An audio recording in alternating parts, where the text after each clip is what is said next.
अगर हम यूँ कहें कि भारतीय इकोनॉमी इस समय अपने सबसे नाजुक मोड़ से गुजर रही है तो गलत नहीं होगा।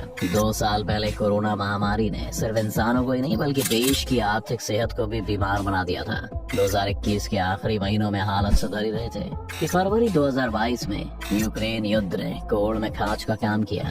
युद्ध के कारण कच्चा तेल और गैस के दाम क्या उछले, अमेरिका और ब्रिटेन जैसी अर्थव्यवस्थाएं कांप गईं। वहीं भारत के सभी पड़ोसी, चाहे वो श्रीलंका हो या पाकिस्तान, नेपाल हो या बांग्लादेश, सभी कंगाल और बदहाल हो चुके हैं। वहीं अगर हम भारत की बात करें तो एक मजबूत इकोनॉमी होने के बावजूद कुछ संकट खलनायक के रूप में हम पर डाल रहे हैं। एक और महंगा कच्चा तेल सरकारी खजाने में सेंध लगा रहा है तो रुपए की गिरावट सरकार के पसीने छुड़ा रही है। वास्तव में सभी प्रॉब्लम्स आपस में जुड़ी हुई हैं और आखिर में महंगाई के रूप में आम लोगों को परेशान कर रही है। आइए जानते हैं इन्हीं खलनायकों के बारे में और कैसे भारत इनसे निजात पा सकता है। इसीलिए वीडियो को अंत तक जरूर देखिएगा। पर मुझे नंबर 1, डॉलर की मजबूती या रुपए की गिरावट। भारत के सामने इस समय सबसे बड़ी समस्या डॉलर की मजबूती या रुपए में आई गिरावट है। आप इसे सिक्के के 2 पहलू भी कह सकते हैं। मंदी की मार झेल रहा अमेरिका अपनी इकोनॉमी को जितना मजबूत बनाएगा, डॉलर पर निर्भर अर्थव्यवस्थाएं उतनी लुढ़कती जाएंगी। रुपए की कीमत में गिरावट का एक कारण डॉलर की मजबूती भी है, जो भारत ही नहीं कई विकासशील अर्थव्यवस्थाओं की कमर तोड़ रही है। पाकिस्तान में $1 200 के पार है और नेपाल में एक्सचेंज रेट 400 के पार चली गई है। डॉलर महंगा होने से देश में इंपोर्ट होने वाला सब सामान महंगा हो जाता है। 2014 से लेकर अब तक 25% तक ये टूट चुका है। वहीं सिर्फ 1 साल में रुपया 74 से 80 तक लुढ़क चुका है। नंबर 2, चालू खाता का घाटा। चालू खाता किसी भी इकोनॉमी की सेहत बताता है। यहाँ भी समस्या डॉलर के कारण महंगे इंपोर्ट और विदेशी तेल बाजारों में जारी महंगाई है। देश तेल, गैस से फर्टिलाइजर और इलेक्ट्रॉनिक सामानों के लिए विदेशों पर निर्भर है। हम जब महंगी दरों पर विदेशों से इंपोर्ट करते हैं तो चालू खाता बढ़ता है। एक्सपर्ट्स के मुताबिक चालू खाते का घाटा चालू वित्त वर्ष में उछलकर जीडीपी के 3% पर पहुंचने का अनुमान है, जो पिछले साल 1.2% था। क्योंकि चालू खाता घाटा बढ़ने की वजह से इंटरनेशनल है, ऐसे में इसका देसी इलाज करने के लिए सरकार को टैक्स या दूसरे उपाय कर घाटे को भरना होगा। इससे महंगाई के दुष्चक्र को एक बेहतर ईंधन मिलेगा। नंबर 3, महंगे ईंधन पर निर्भरता यानी कि डिपेंडेंस ऑन एक्सपेंसिव फ्यूल। दुनिया में किसी भी अर्थव्यवस्था को आगे बढ़ने के लिए एनर्जी सबसे पहली जरूरत है, लेकिन रूस यूक्रेन युद्ध ने तेल की कीमतों में चिंगारी का काम किया। यूक्रेन युद्ध से पहले बीते साल नवंबर में कच्चा तेल 80 से $85 प्रति बैरल के आसपास था, जो कि मार्च खत्म होते होते $104 पर पहुंच गया। कच्चा तेल कई महीनों तक $120 से ज्यादा पर रहा है। इस महंगे कच्चे तेल ने कई देशों को बर्बाद कर दिया है।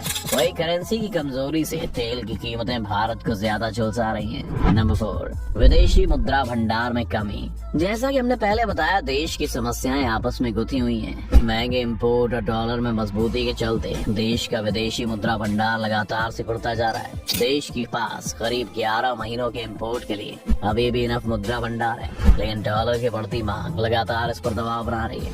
जुलाई के पहले लगातार 4 हफ्ते तक विदेशी मुद्रा भंडार में कमी देखी गई थी। 29 जुलाई 2022 को सप्ताह के अंत होते होते भारत का विदेशी मुद्रा भंडार $573.5 अरब पर पहुंच गया, जो बीते जुलाई के पहले हफ्ते में $8.062 घटकर $580.252 रह गया था। वहीं रुपए को मजबूत बनाने के लिए भी भारत सरकार ने भारी मात्रा में डॉलर बेचे। नंबर 5, अमेरिका की सेहत। कहा जाता है कि अमेरिका को जब छींक भी आती है तब दुनिया भर को बुखार आ जाता है। 2008 की आर्थिक मंदी इसका एक ताजा उदाहरण है। 2022 को लेकर भी बड़े जानकार अमेरिका की मंदी की भविष्यवाणी कर रहे हैं। अमेरिका में महंगाई 40 साल के शिखर पर है। ऐसे वहाँ का केंद्रीय बैंक डॉलर को मजबूत बनाने की पूरी कोशिश कर रहा है।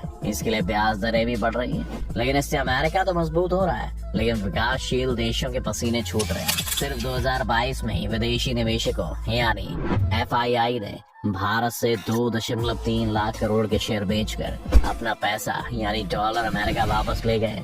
इस परिस्थिति में भारतीय रिजर्व बैंक को अपना बाजार विदेशी निवेशकों के मुफीद बनाना होगा, जिससे विदेशी निवेशक अमेरिका के बजाय भारत में पैसा लगाने की सोचें।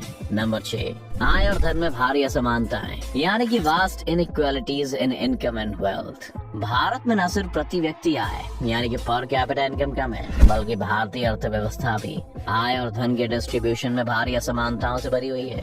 भारत में जैसे जैसे साल बीत रहे हैं, असमानताएं बढ़ती जा रही हैं। इस असमानता का लॉजिकल सीक्वेंस सामूहिक गरीबी है। लगभग 60% कुल आबादी का हिस्सा भारत की राष्ट्रीय आय का 1/3 हिस्सा है, जबकि सिर्फ 5% अमीर हैं। कुल जनसंख्या का एक ही भाग राष्ट्रीय आय को कंज्यूम करता है। यह समानता गरीबी की समस्या को व्यापक बनाती है। कुछ इकोनॉमिक प्रोग्रेस की बदौलत ये 36% से नीचे आ गया है। दोस्तों, अब अगर हम आपको शॉर्ट में बताएं तो आप यही कहेंगे कि भारतीय अर्थव्यवस्था अभी भी गरीबी के दुष्चक्र से जूझ रही है। नंबर 7, कृषि की प्रधानता यानी कि प्रीडोमिनेंस ऑफ एग्रीकल्चर।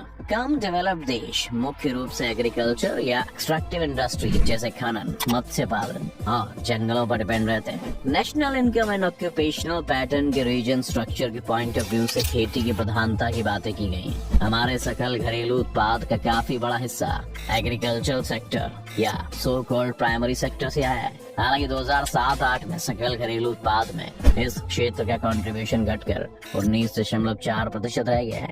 द्वितीयक या तृतीयक क्षेत्रों का कंट्रीब्यूशन रेस्पेक्टिवली 24.9% और 55.7% है। इस तरह योजना के 58 वर्षों के बाद भी अकेले खेती हमारी राष्ट्रीय आय के 5वें हिस्से से भी कम योगदान करती है। ऑक्यूपेशनल स्ट्रक्चर भी एग्रीकल्चरल सेक्टर के डोमिनेंस और इंडस्ट्रियल सेक्टर के पिछड़ेपन की कहानी कहती है। 2004-5 में भारत में 52% आबादी खेती में लगी हुई थी। अगर भारत में खेती का प्रमुख स्थान है, फिर भी ये पिछड़ा हुआ है। नंबर 8, जबरदस्त जनसंख्या दबाव यानी कि ट्रेमेंडस पॉपुलेशन प्रेशर। भारत में जनसंख्या वृद्धि की दर बहुत ज्यादा होती है। जहाँ तक जनसंख्या के आकार की बात है तो भारत चीन के बाद दूसरे स्थान पर है। और अब कहा तो ये भी जा रहा है कि भले ही ऑफिशियल कागजों पर भारत अभी भी चीन से पीछे हो, लेकिन सच्चाई तो कुछ और ही है।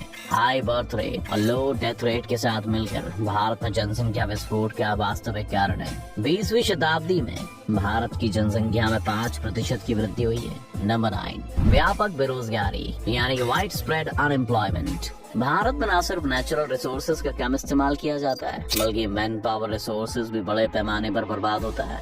एक और इकोनॉमिक ग्रोथ रेट और दूसरी ओर जनसंख्या की रैपिड ग्रोथ ने भारत में बेरोजगारी की समस्या को और बढ़ा दिया है। 1971 और 1999 के बीच भारत में बेरोजगारों की संख्या में 10 गुना वृद्धि हुई। हालांकि नौकरी चाहने वालों की संख्या में 2.5% की वृद्धि हुई, लेकिन रोजगार की संभावनाएं 1.8% की मामूली दर से बढ़ी। 2006-7 में रजिस्टर्ड नौकरी चाहने वालों की संख्या 40.7 मिलियन थी। इकोनॉमिक रिफॉर्म्स के दौर में शुरू होने के बाद से बेरोजगारी दर लगातार बढ़ रही है। हालांकि 2004-5 में रोजगार वृद्धि 0.98% की तुलना में 2.89 रही, लेकिन हाल ही के दशकों में रोजगार वृद्धि लेबर फोर्स ग्रोथ दर के हिसाब से नहीं है। कुछ लोग इसे जॉबलेस ग्रोथ कहते हैं। इतना ही नहीं, इंडियन एग्रीकल्चर में काफी मात्रा में अंडर एम्प्लॉयमेंट और डिस्गाइज्ड एम्प्लॉयमेंट दिखाई देती है। नंबर 10, टैक्स कलेक्शन की कम दरें, low rates of tax collection.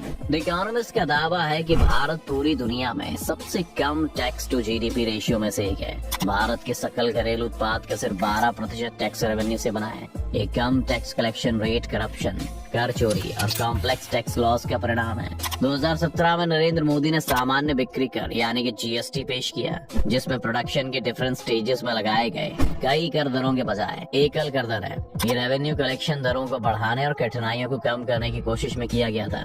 Bharat ने सही ढंग से जोर देकर कहा कि धनी देशों को डेवलपिंग कंट्रीज को रिन्यूएबल एनर्जी सोर्सेज के इस्तेमाल को बढ़ाने में मदद करनी चाहिए। हालांकि पश्चिम शायद अपने सभी कर्जों का भुगतान करने के लिए बहुत सेल्फ सेंटर्ड है और अंडर डेवलप्ड कंट्रीज को ट्रांसफॉर्मेशनल समाज के लिए खुद की मदद करनी पड़ सकती है, जिसकी सख्त जरूरत है। तो दोस्तों, आज की वीडियो में बस इतना ही। उम्मीद है आपको आज की इस वीडियो से काफी कुछ नया सीखने को मिला होगा। अगर आपको वीडियो पसंद आया तो वीडियो को जरूर लाइक करें और अगर आप इस चैनल पर नए हैं तो जाने से पहले चैनल को सब्सक्राइब करना भी ना भूलें।